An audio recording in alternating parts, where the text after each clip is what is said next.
Welcome, my name is Max from the Health and Wellness Lab at the University of Calgary. Today we're going through the Glute Busters exercise from the ACE home-based maintenance program. The purpose of this exercise is to strengthen your buttocks, so you should feel it predominantly in your glute muscles, which are these muscles. And I will provide you with a couple of levels of difficulty, so choose one that feels like a comfortable challenge for you to start. Okay, so what we require for the Glute Busters is one of these exercise bands.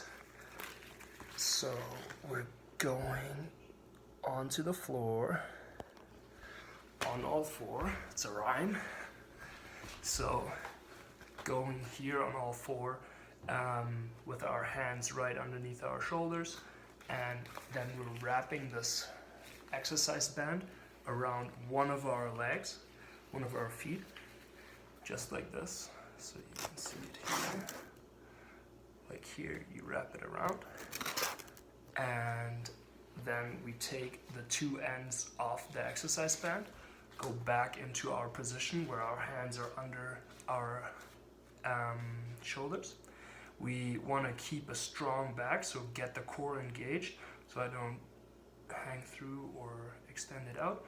Strong back, and then only our leg moves out. So only the leg that is wrapped around with the exercise band moves out, and slowly back in and out and slowly back in. So you have a kicking movement going backwards from here with nothing else moving. So important to keep your hips leveled the whole time and only that leg moving. Please see the disclaimers on the website prior to engaging in this exercise, and thank you.